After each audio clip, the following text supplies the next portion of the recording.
All right, welcome back, everybody. Hopefully you had lots of coffee. Can everyone hear me okay?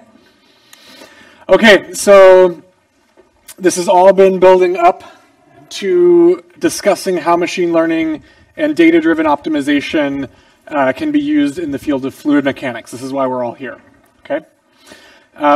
This is very rapidly changing. People in this room are redefining the art of what is possible every day. So, this will be different in a month. I don't need to convince you that fluid mechanics are important. Okay, we're all here because fluids are awesome. I was a mathematician before, and I drink a lot of fluids and I eat soups and I live inside of a fluid. And I remember I was looking at a bowl of miso soup, and I thought to myself, this is so much more interesting than what I'm studying right now. Fluids are amazing. They have patterns that are beautiful and useful, okay? This is a picture from a review paper Bernd and I wrote a couple of years ago on flow control. And if you don't need more motivation, we literally work and live inside of a working fluid. All of our machines do. Pretty much many trillion-dollar industries have a working fluid at the heart. And better ability to model, predict, control, and optimize fluids, even small improvements, percentage point improvements, would have a tremendous impact in enabling future technologies in energy, in transportation, and health. Okay? And again, I sound like a drum that's broken. All of our tasks are optimization tasks. Everything you've been working your whole life towards is an optimization that's high-dimensional, non-convex, multi-scale, and nonlinear. Okay, those are the problems we have. And that is the set of emerging techniques that is growing out of machine learning, is optimization-based models from data. Okay, good. So we wrote a review paper, Bernd and Petros Koumatsakis and myself recently, on machine learning for fluids. So a lot of what I'm going to talk about is going to follow kind of this discussion. And I'm going to have some material from kind of all three of us in here. This is just a really pithy schematic of kind of how we see things working together in this kind of fluids data. There are the classical fields of theory, computations, and experiments. And now there's this fourth paradigm of data-driven inquiry. We now have data generated, vast amounts of data from these experiments and simulations.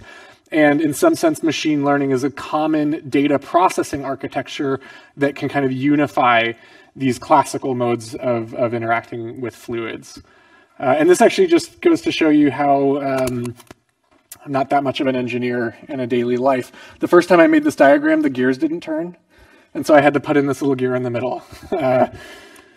Okay, so we're going to follow this basic progression. And actually, the way that this review started was in independent discussions with Bernd and with Petros. I heard this really interesting history of how machine learning, some of these ideas of evolutionary algorithms and genetic algorithms came out of fluids dynamics labs in Berlin in the 60s and 70s. So Reichenberg and Schweifel, there were these great experiments where they were trying to, in this case, minimize the drag on a 5-section plate. So you could change the angles of this plate to change the lift and the drag. And they basically developed a crude version of a stochastic gradient descent algorithm to optimize the system through an iterative kind of evolutionary procedure. And I'm going to kind of butcher the history a little bit, so good thing Bernd's here. But the idea was, at the time, even though this was groundbreaking research at the time, this was kind of laughed at by the establishment.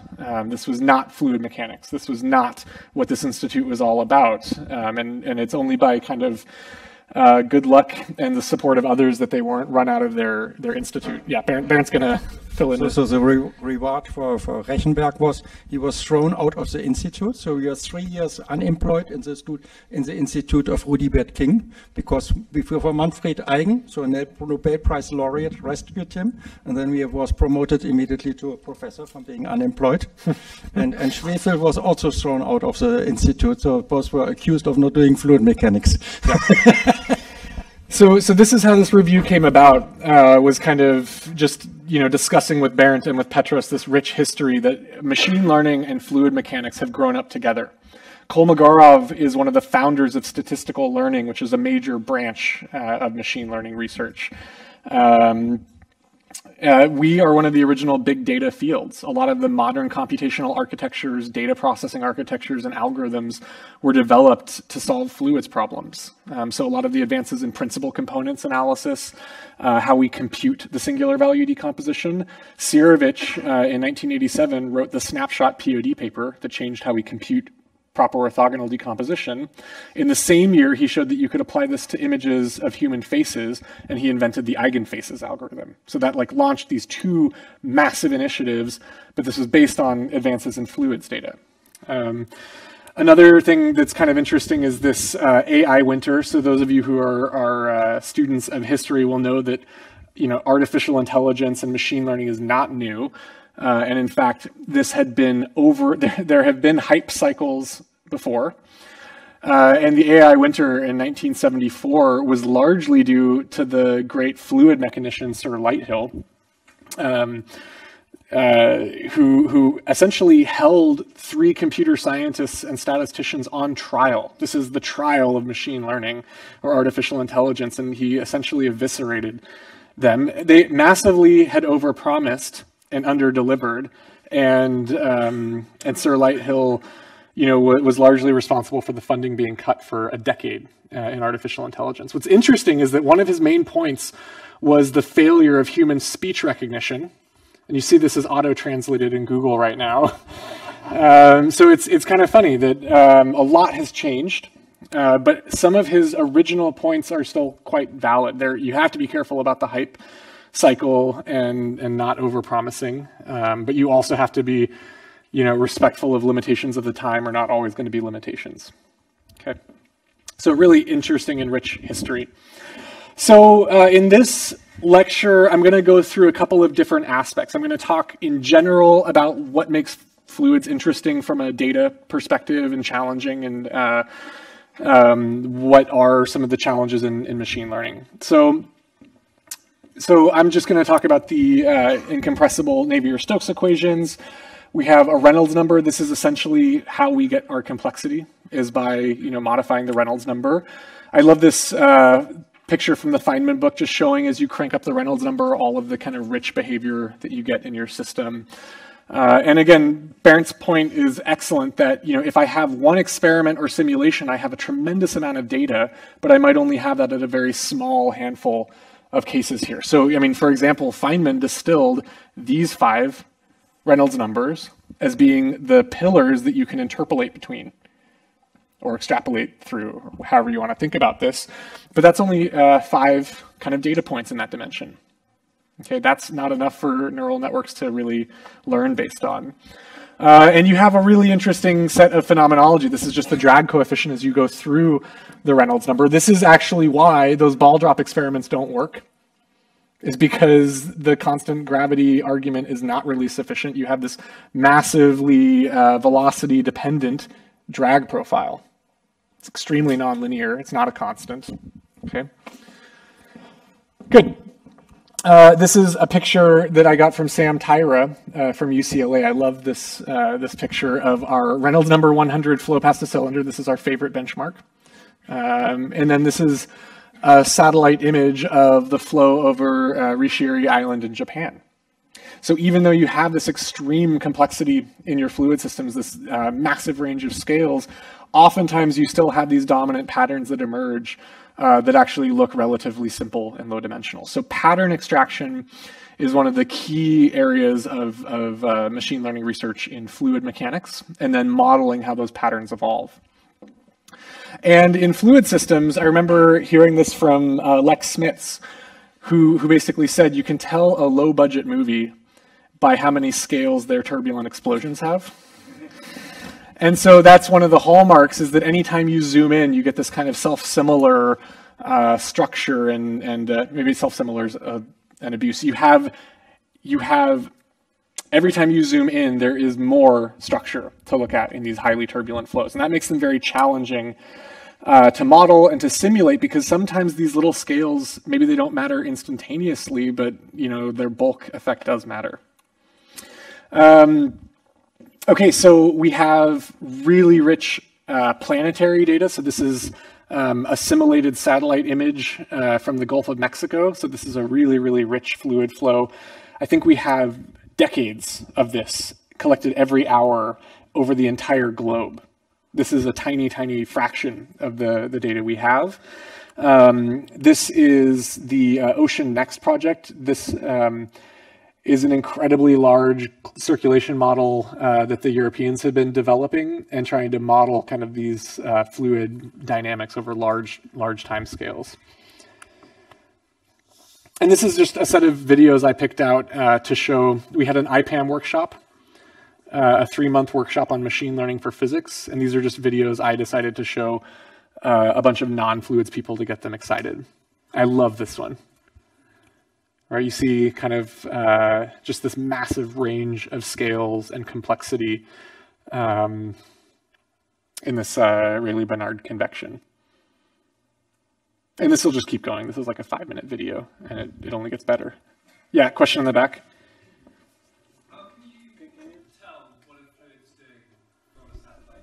How can you tell what a fluid is doing from a satellite image? Ooh, okay, good question.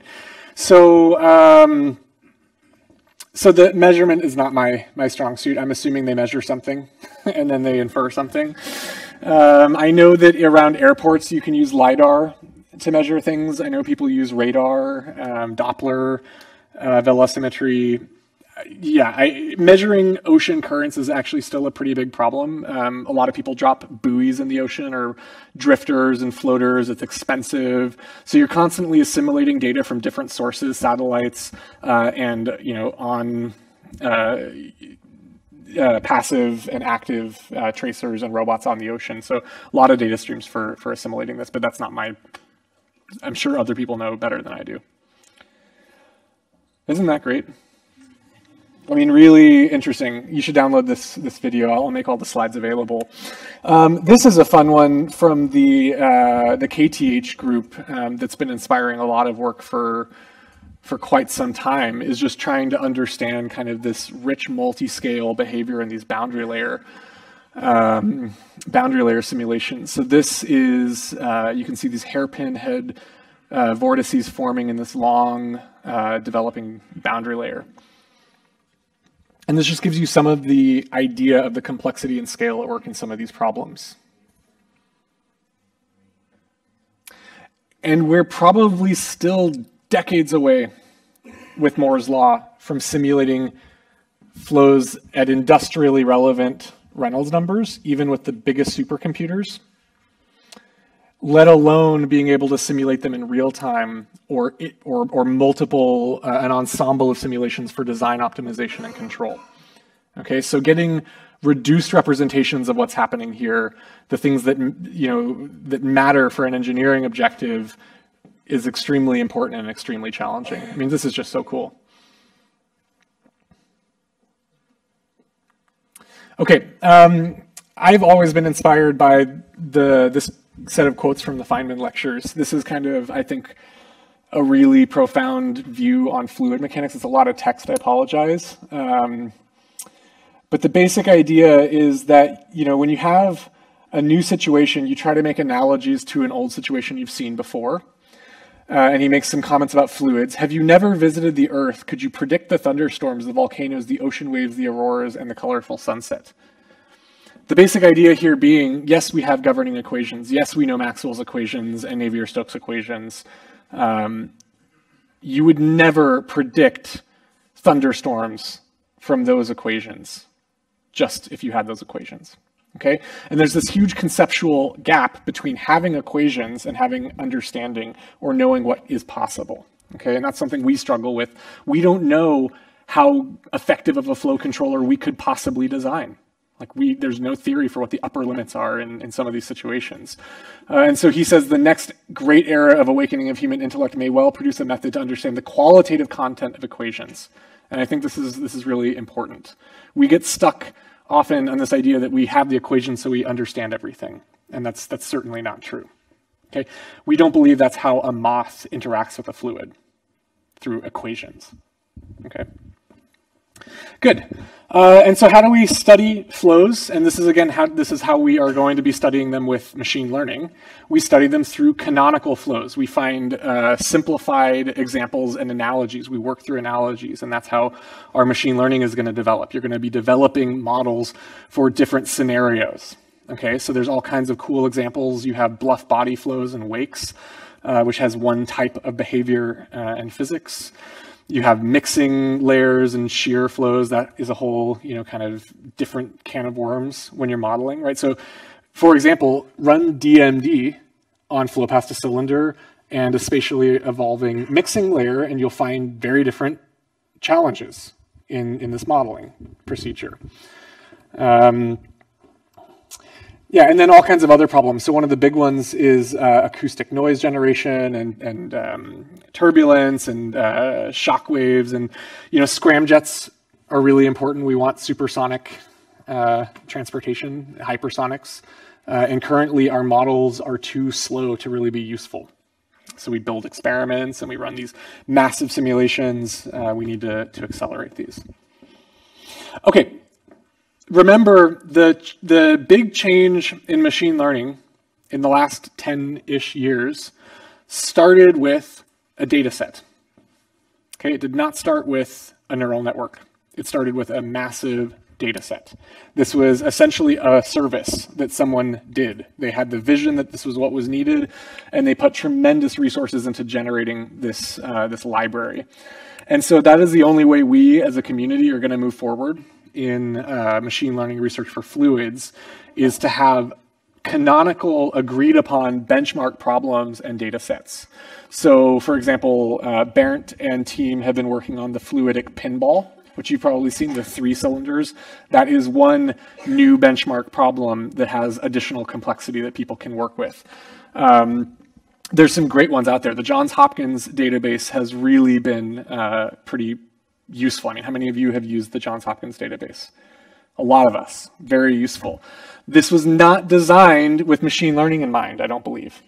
Right? This is a bit older, and so there are some modifications that are going to be necessary for this to be useful for things like closure modeling and some of the modern tasks. Flow control. You can't just do flow control on a static data set that you download off the internet. Okay, you need a simulation or an experiment.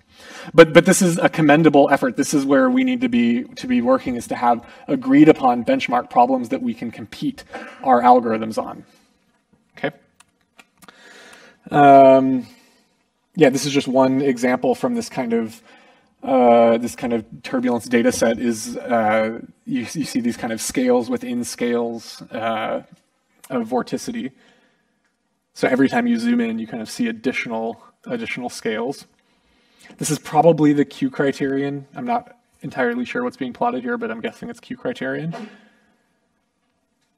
And when you zoom in, you can see kind of additional structures. So, I mean, this is not a toy data set. This is not flow past a cylinder at Reynolds number 100. This is much more sophisticated multi-scale fluids data.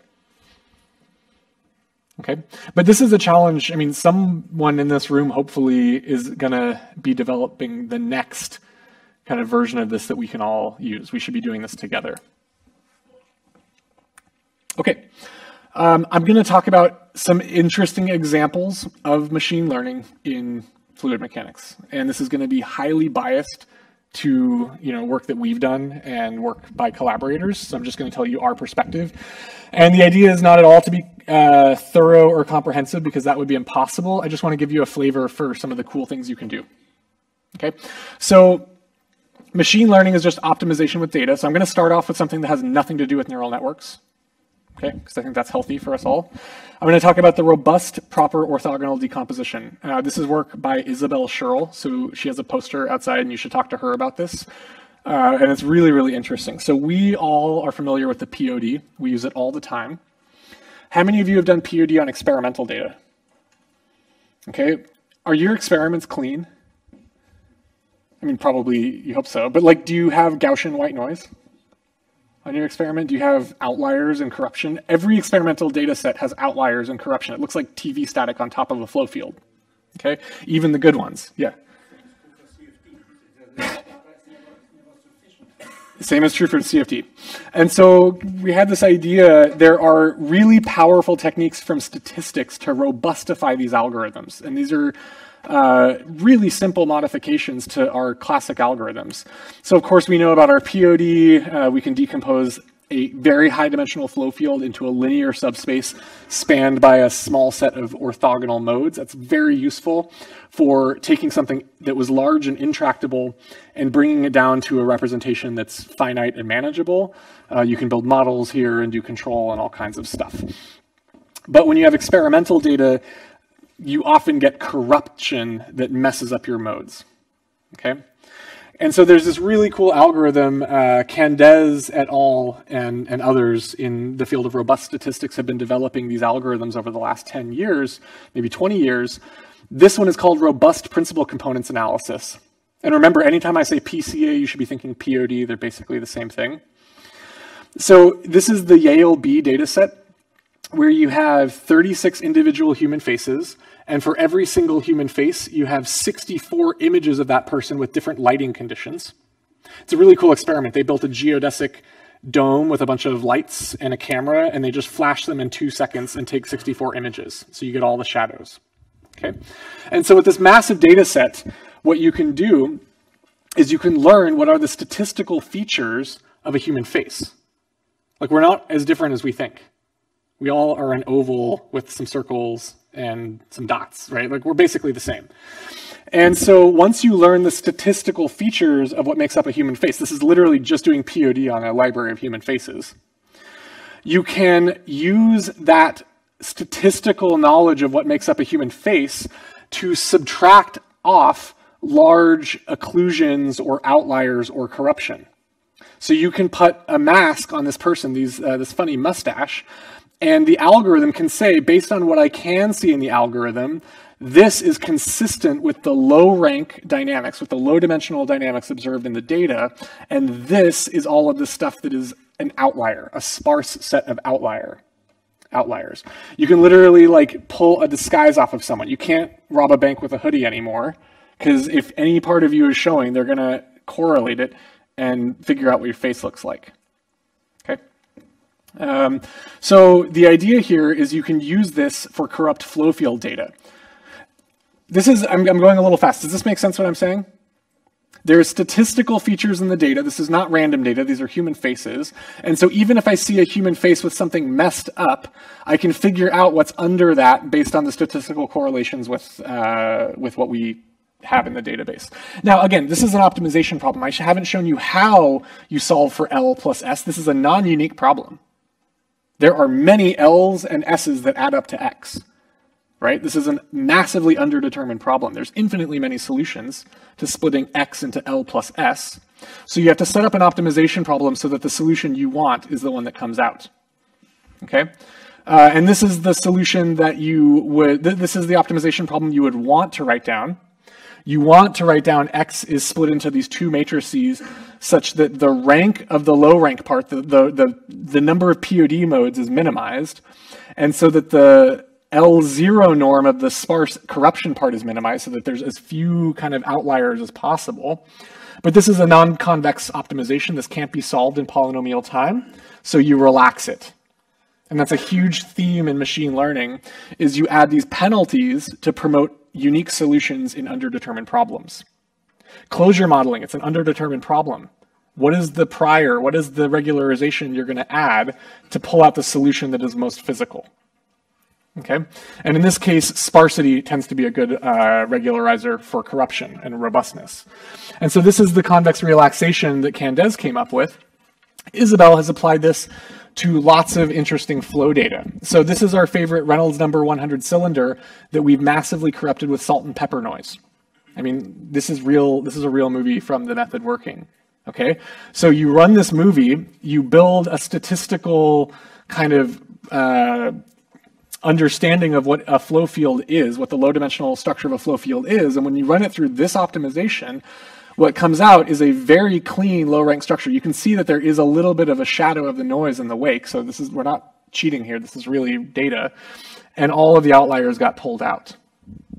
Okay, so you can do pretty amazing things with, yeah, question in the back. Can you wait that time? Just 1 second.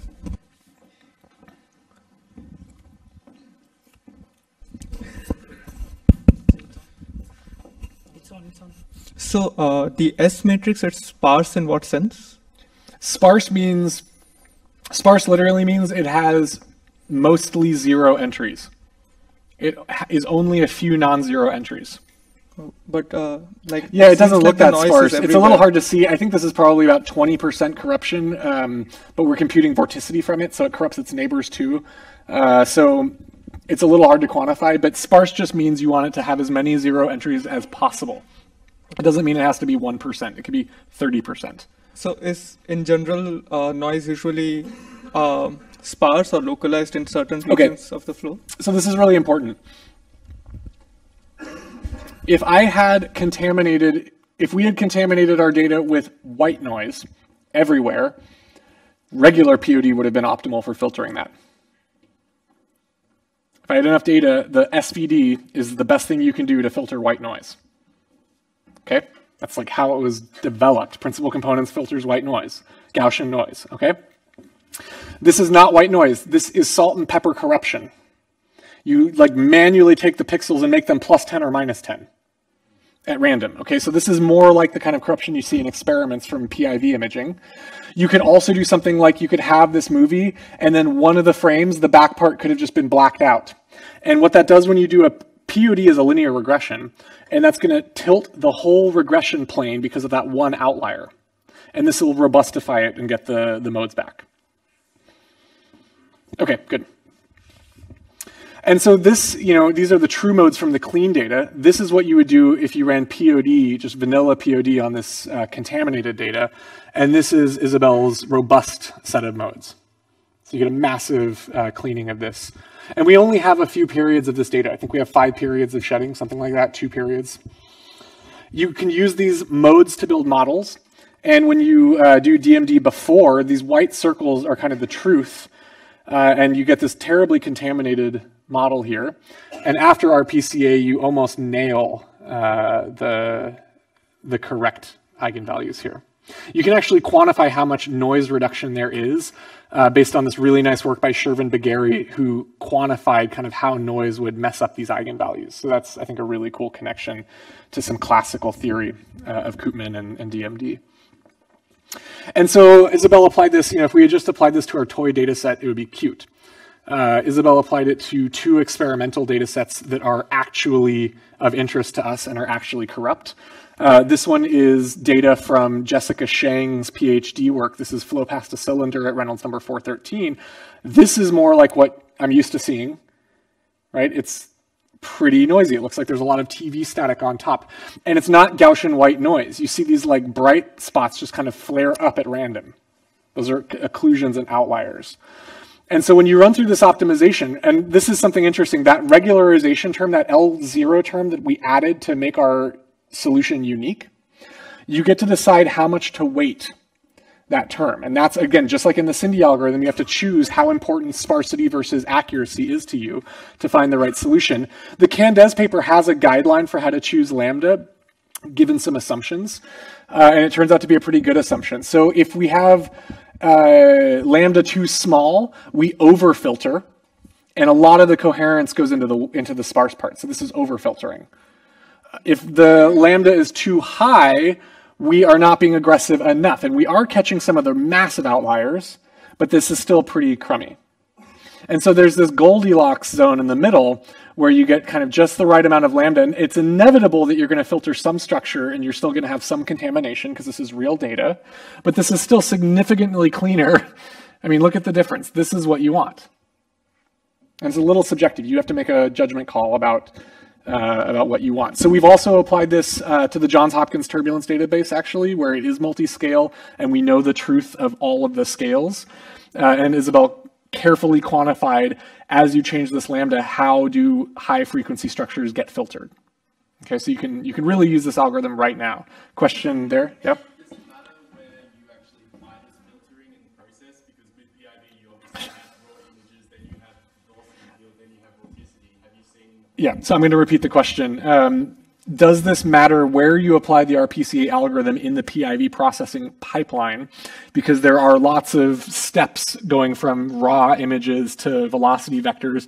That's the last section of the paper Isabel wrote, is all about analyzing that pipeline and what happens when you put RPCA in different stages of the pipeline. I hope I don't get this wrong. The basic takeaway is that in principle, you can apply this in lots of places in the pipeline, but there are some places that are better than others. The figures are on her poster, so check it out during the poster session. Yeah.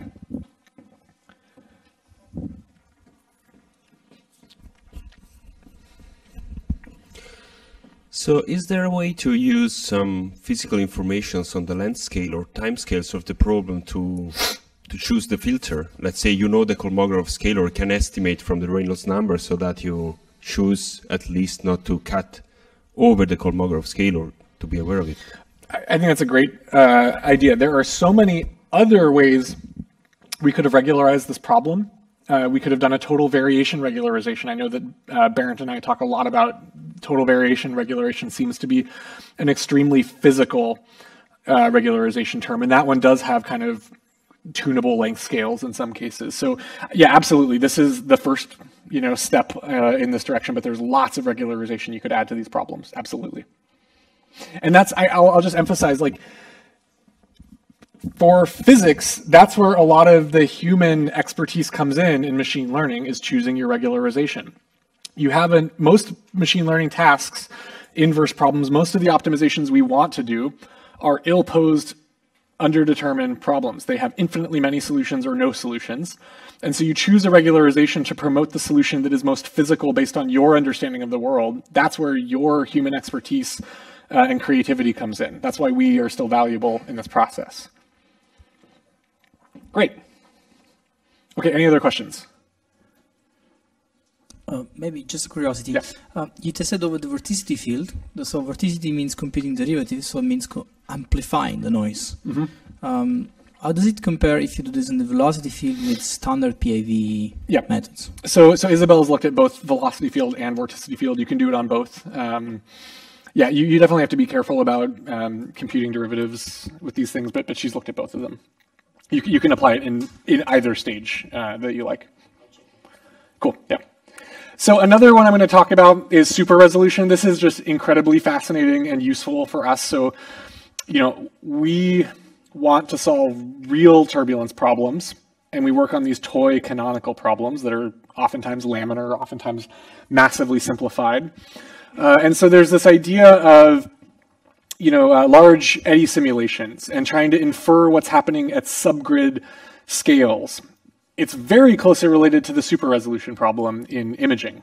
Okay, super-resolution is a hot topic. Again, this came out of robust statistics, leveraging the patterns in the data. If I know that this is an eye, I can figure out, based on the neighbors, how to fill in. This is, I'm sure, a dramatization, but you can use the statistics of the data sets you're working with to infer what's happening below the resolution that you're measuring, because the data is not random. That's a robust statistics idea. And now this is possible to do even better with deep neural networks, super-resolution. And this is a very plausible path forward to have super resolution as a method for turbulence modeling and closure modeling and things like that. So I'm going to show you one paper. I know there's lots and lots of good work on this. I know Sam Tyra and collaborators have done this and many others. This is work by Ben Erickson, who's at Berkeley now. And this is a shallow decoder network. So he chose shallow instead of deep, basically to show that you don't need it to be that deep to do this task. And you can take either sensor measurements from a flow, or you can take a downsampled low-res image, and you can run it through this trained network and reconstruct the high-res flow field, or the high-res flow field from this low-res image. Okay, pretty cool. I think the Tyra algorithm has some nice features that go beyond in some dimensions. They have some convolutional layers so they can get some multi-scale phenomena. It's really interesting too. But the basic idea here is that, again, from the statistics of our flow field, this is, again, the Johns Hopkins database. It's been invaluable for us. You can learn how to kind of boost the signal and get the super resolution. Okay? But there is a cautionary tale I have to tell you about this. You can use this for interpolation, not for extrapolation. Okay? So here's how I train, not I, here's how Ben trained this network. Is essentially what you do is, this is a flow field that's evolving in time, right? This is the isotropic box turbulence, I think, data set. It's evolving in time. And so you have your data at time snapshots.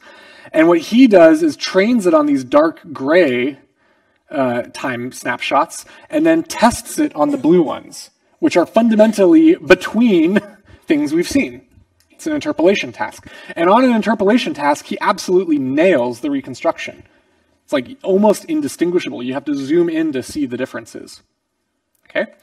But that's not what we're often doing in fluid mechanics. Like if I want to build a model for the climate, it is not going to be the same in 10 years as the last 80 years, right? There's no way we can expect that to be true. We're not doing an interpolation task. And so we decided to try this on an extrapolation version. So we trained it on the first, whatever, 80% of the data and tested it on the next 20%. And here's what you get. So this is the truth, and this is our reconstruction. For very, very near future, you get almost perfect reconstruction. And then soon after, as you evolve in time, your prediction starts to degrade and break down because it fundamentally has not seen enough richness of training data to extrapolate the model. Now, that's not to say that it is not possible to learn more generic features from a limited training set. It's just that with this shallow decoder, the simplistic architecture, this does not generalize. You have to do more to make that work. Okay, that makes sense? It's an important cautionary tale. You can absolutely use this. You have to be careful how you use it. And this is not something that any machine learning person would argue about. They know that they're building interpolators. That is like they have, if your